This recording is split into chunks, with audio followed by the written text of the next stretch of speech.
हाँ भाई, इससे आगे है ना, फिर अब हम करवाते हैं।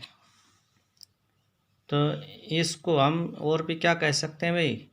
It is also known as electrochemical equivalent. Electrochemical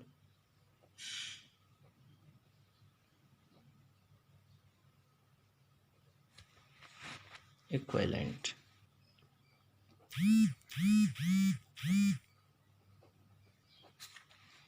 ठीक है। और क्या होता है भाई?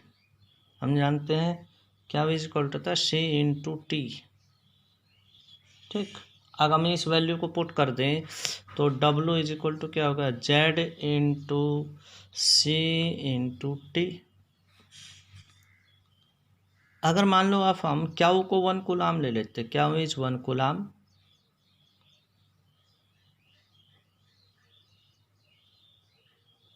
सी इज 1 एम्पियर, ठीक है, T is 1 second, then W is equal to क्या हो जाएगा? जेड। तो यहाँ से इसकी डेफिनेशन आ जाएगी इलेक्ट्रोकेमिकल इक्विवेलेंट के। तो electrochemical equivalent is equal to the weight deposit on the cathode where 1 ampere current is passed through 1 second and charge is 1 coulombs. तो इसके क्या आ जाएगी? Electrochemical, hence electrochemical equivalent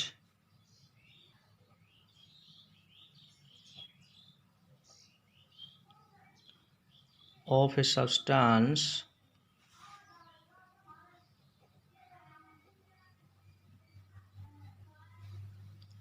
may be defined as the mass of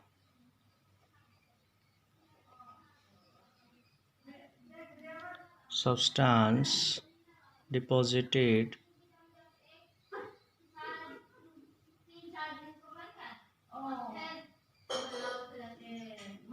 when a current passed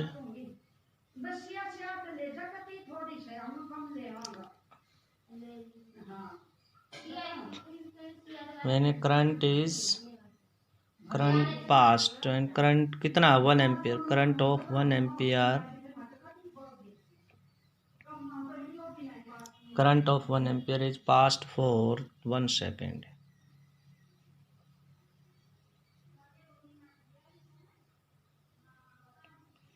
1 second के लिए पास किया जाता है। ठीक है। तो ये था फैराडे का फर्स्ट लॉ। उसके बाद आता है second law, Faraday's second law.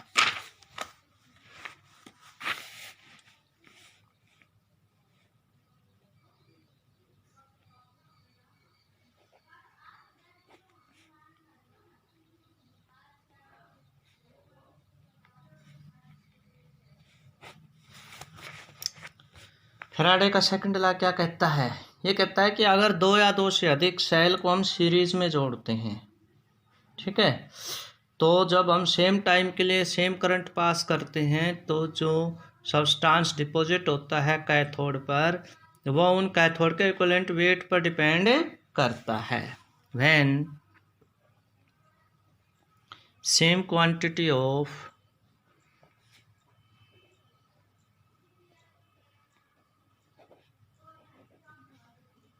electricity is passed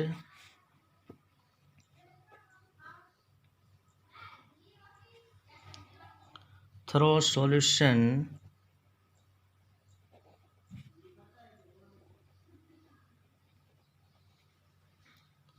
of different electrodes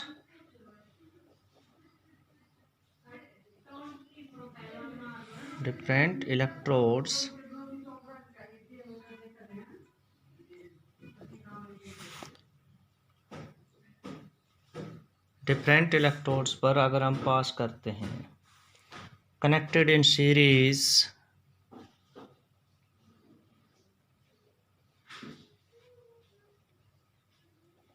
और ये इलेक्ट्रोड कहाँ कनेक्टेड होते हैं भाई?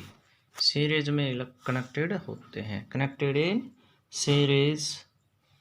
अब क्या होता है कि जो वेट है ना सब्सटेंस का वो इनके इक्विवेलेंट वेट पे डिपेंड करता है।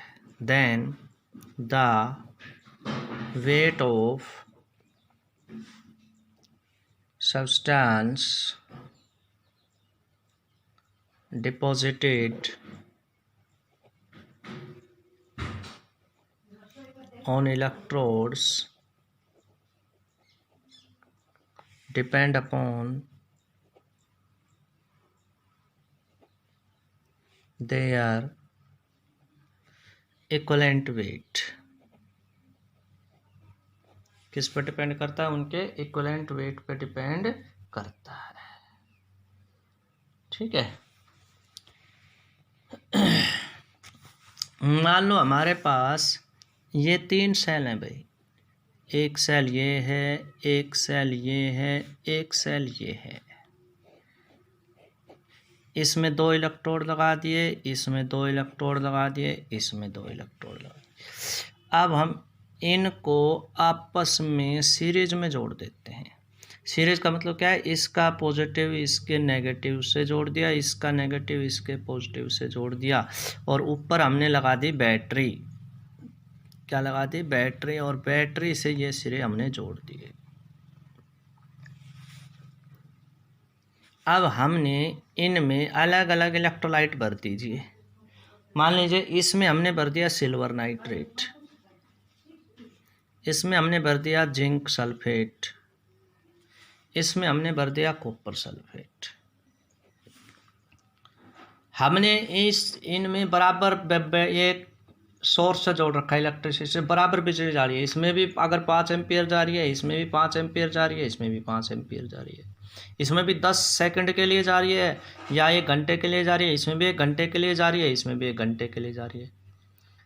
तो क्या इस रोड पर जो सिल्वर डिपॉजिट होगी, इस रोड पर जिंक डिपॉजिट होगा कैथोड पर, इस पर कॉपर डिपॉजिट होगा, क्या वो बराबर होंगे? नहीं।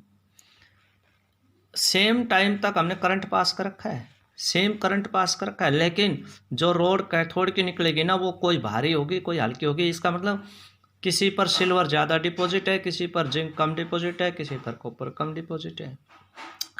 जितनी कॉपर डिपॉजिट होगी हो सकता है उतना जिंक डिपॉजिट ना हो, जितनी सिल्वर डिपॉजिट होगी उतनी हो सकता है कॉपर डिपॉजिट ना, मतलब इक्वल अमाउंट नहीं हो डिपॉजिट होगी इन पर। क्यों? क्योंकि वो इनके इक्विवेलेंट वेट पर डिपेंड करता है। सिल्वर जिसका इक्विवेलेंट ज़्यादा होगा वो ज़्यादा डिपॉजिट। मान लो सिल्वर का इक्विवेलेंट वेट ज़्यादा है सपोज, तो सिल्वर ज़्यादा डिपॉजिट होगा। जिंक का ज़्यादा है तो जिंक ज़्यादा डिपॉजिट होगा, अगर जिंक का कम है तो जिंक कम डिपॉजिट होगा। यही हमने लिखा है ऊपर कि अगर जब सेल को हम सीरीज में जोड़ते हैं, सेम टाइम तक सेम करंट पास करते हैं, तो जो कैथोड पर मटेरियल डिपॉजिट होगा वो उनके केमिकल इक्विवेलेंट पर डिपेंड करता है। ठीक है, तो अब इसको हम कैसे लिख सकते हैं? वेट ऑफ सिल्वर या substance deposited, wait of substance, इसमें सब्सटेंस के आप सिल्वर लिख सकते हो, जिंक लिख सकते हो, कॉपर लिख सकते हो, deposited is equal to weight, equivalent weight of that substance.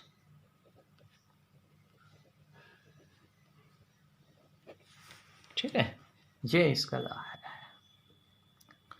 तो ये इस तरह से इसको हम लिख सकते हैं। इक्विवेलेंट वेट कैसे निकालते हैं किसी का भी? इक्विवेलेंट वेट निकालने का फॉर्मूला क्या है? इक्विवेलेंट वेट निकालने का फॉर्मूला होता है W/Q इंटू 96,500 कूलम।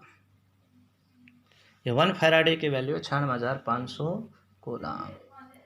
ठीक है, तो W क्या है? Wait of substance. Q क्या है? चार्ज ये क्या है 1 फैराडे की वैल्यू, तो यहाँ से क्या आ जाएगा इक्विवेलेंट वेट की वैल्यू आ जाती है। समझ में आया? तो भाई ये था आपका। अच्छा ये डब्ल्यू बटे क्या हुई, इसके जगह जेड भी आ सकता है, क्योंकि हमें पता है। और क्या हो सकता है कि जेड इज इक्वल टू क्या होता है, हमें पता है जेड इज इक्वल टू क्या होता है equivalent weight upon 96,500 coulomb charge. ठीक है, क्योंकि हमें पता है कि डब्ल्यू इज इक्वल टू क्या था जेड इंटू क्यू। तो यहाँ पर जेड की वैल्यू क्या आ जाएगी डब्ल्यू बटे क्यू। इस वैल्यू को हम पुट कर दें तो ये आ जाता है। तो ये 2 लॉ थे भाई फैराडे के।